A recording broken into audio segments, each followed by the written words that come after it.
ఈ చతుర్థి కార్తీక మాసంలో వచ్చేటటువంటి 4వ తిథిని చతుర్థి తిథిని నాగుల చవితి అని పిలుస్తూ ఉంటాం. నాగులను పూజ చేస్తారు ఆ రోజున. పావుకి పూజ. పావుని ఇంటికి తెచ్చుకోవడం అన్నది సాధ్యమయ్యే విషయం కాదు కాబట్టి పావు ఉన్న చోటికే వెళ్లి పూజ చేస్తారు.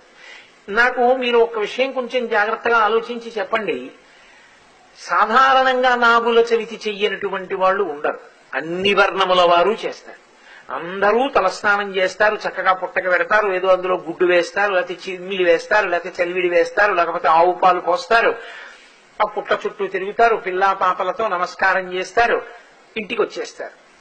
పావుని పూజ చేసేటప్పుడు ప్రకటనంగా ఒక మాట అడుగుతారు పుట్ట దగ్గర నిలబడి. ఎందుకు అడుగుతారు అంటే దానికి కారణం ఉంటుంది. నాగమును దేవతగా భావన చేసి పూజ చేసి ఆ పుట్ట దగ్గరికి వెళ్లి అది తినే పదార్థములను ఆ పుట్టలో సమర్పణం చేసి ప్రదక్షిణం చేసి నమస్కరించి ఆ గోవుని అక్కడ ఉన్నటువంటి ఆ పావుని ఒక విషయం అడుగుతారు.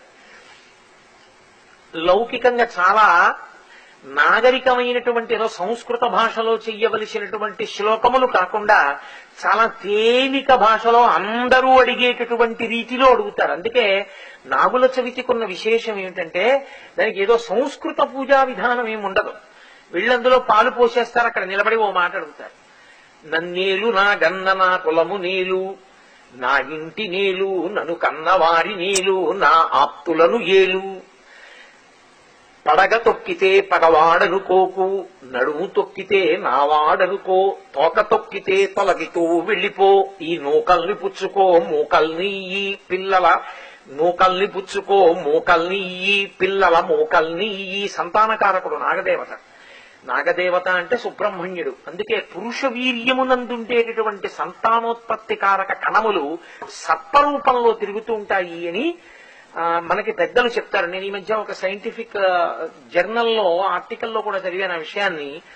సర్పరూపంలో తిరుగుతాయి అని. అది నాగదేవతానుగ్రహం ఉంటే. అందుకే సుబ్రహ్మణ్యుడి యొక్క నామాల్లో వంశవృద్ధికారకాయ నమః అని ఒక నామం ఆయనకి. ఆయన వంశాన్ని నిలబెడతాడు సంతానకారకుడై. అటువంటి సుబ్రహ్మణ్యుడిగా భావన చేసి నాగం దగ్గరికి వెళ్లి ఆ పావు ఉన్నటువంటి పుట్టలో పాలు పోసి వేడుకుంటారు. ఈ నూకలు నువ్వు పుచ్చుకో, మూకల్ని మాకి పిల్లలు